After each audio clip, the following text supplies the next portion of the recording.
ప్రభు అయిన యేసుక్రీస్తు నామంలో ప్రతి ఒక్కరికి పేరు పేరున నా వందనాలు తెలియజేస్తూ ఉన్నానండి. ఈరోజు దేవుడి వాగ్దానం 2 రాజుల గ్రంథము 20వ అధ్యాయము 3వ వచనము. యెహోవా యథార్థ హృదయుడవై సత్యముతో నీ సన్నిధిని నేనెట్టు నడుచుకొంటినో నీ దృష్టికి అనుకూలముగా సమస్తమును నేను ఎట్లు జరిగించుతినో కృపతో జ్ఞాపకము చేసుకొనుమని హిజ్కియా కన్నీళ్లు విడిచుచు యెహోవాను ప్రార్థించెను. హల్లెలూయా. ఇక్కడ దేవుడు సెలవిస్తూ ఉన్నటువంటి మాట, ఈరోజు ఒక హిజ్కియా అనేటువంటి భక్తుడు, బైబిల్ గ్రంథంలో రాయబడినటువంటి ఒక పరిశుద్ధుడు దేవునితో మాట్లాడుతూ ఉన్నటువంటి మాటలు. హల్లెలూయా.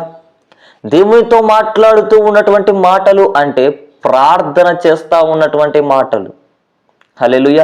ఈరోజు మీ అందరికీ తెలుసో తెలియదో, వాక్యము చదివితే వాక్యం దేవుడై ఉన్నాడు గనుక దేవుడు మనతో మాట్లాడుతూ ఉన్నట్లు. ఈరోజు ప్రార్థన ద్వారా ఈరోజు మనం దేవునితో మాట్లాడుతూ ఉన్నాం. హల్లెలూయా. ఆ ప్రార్థన ఎలాగైతే చేస్తూ ఉన్నారో అట్టి ప్రార్థన విధముగా హిజ్కియా కూడా యెహోవా దేవునికి మొర పెడతా ఉన్నాడు. హల్లెలూయా.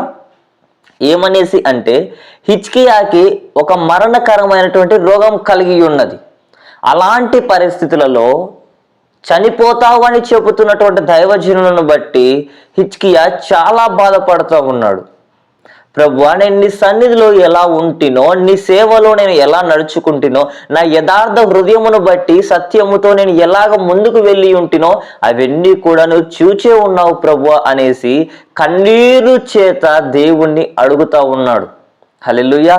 ఆ కన్నీటితో ఎప్పుడైతే ప్రార్థన చేస్తా ఉన్నాడో, ఈరోజు అంటూ ఉంటారు, మందిరానికి వచ్చేసి అక్కడ ఏడుస్తూ ఉంటారు, గంతులు వేస్తూ ఉంటారు అనేసి గేలి చేసేవాళ్ళు, ఎగతాళి చేసేటువంటి వారు చాలా మంది ఉంటారు. బట్ కానీ కన్నీటి యొక్క విలువను చూడండి, ఇక్కడ హిజ్కియా దగ్గర మనం నేర్చుకోవచ్చు.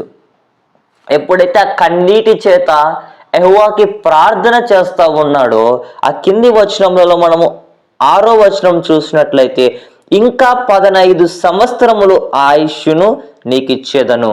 హల్లెలూయా.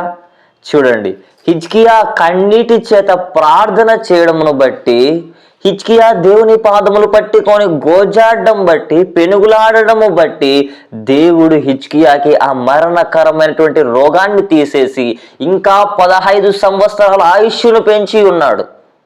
హల్లెలూయా. ఈరోజు దేవుడు నీ కన్నీరును చూడలేదు అనేసి నువ్వు అనుకుంటా ఉన్నావేమో, ఈరోజు నీ బాధలను చూడలేదు అనేసి నువ్వు అనుకుంటా ఉన్నావేమో. నీవు గన కన్నీటితో ప్రార్థన చేస్తా ఉన్నట్లయితే ఆ కన్నీటిలో నీ శ్రమ అయినా, నీ రోగమైనా, నీ ఇబ్బంది అయినా ప్రతిదీ కూడా ఆ శ్రమలో ఆ కన్నీటి చేత కొట్టుకొని పోతుంది. హల్లెలూయా. ఎప్పుడు నువ్వు యథార్థ హృదయుడవై సత్యముతో దేవుని యందు నడతలు నడిచినప్పుడు, దేవుని దగ్గర నువ్వు పాదాలు పట్టుకొని ప్రార్థించినప్పుడు ఇవన్నీ జరుగుతాయండి. హల్లెలూయా. హిజ్కియాకు సాధ్యమైనది నీకు సాధ్యం కాదా? ఈరోజు అనేక మంది మందిరాలలో గర్భాలు లేని బిడ్డలు కన్నీటి చేత కన్నీరుమయమై పొందుకున్నటువంటి వారు అనేక మంది ఉంటా ఉన్నారు సాక్షికరముగా. ఈరోజు నువ్వు కన్నీరు కారుస్తా ఉన్నావా దేవుని సన్నిధిలో? ఒక్కసారి ఆలోచన చెయ్యి. హల్లెలూయా. ఈరోజు నీ హృదయం బండలై ఉన్నాయేమో, దేవుణ్ణి అడుగు, ఆయన మాంసం ముద్ద వలె తయారు చేస్తాడు. హల్లెలూయా. ఈరోజు అట్టి యొక్క కన్నీటి ప్రార్థనను దేవుడు మనందరికీ కూడా అనుగ్రహించి నేర్పించును గాక. ఆమేన్. ఈ వాక్యం దేవుడు దీవించును గాక. ఆమేన్. స్తోత్రమునైన తండ్రి, పరిశుద్ధాత్ముడా నీకు వందనాలు, స్తోత్రాలనైనా తండ్రి. మాట్లాడిన ప్రతి మాటను బట్టి నీకు వందనాలయ్యా.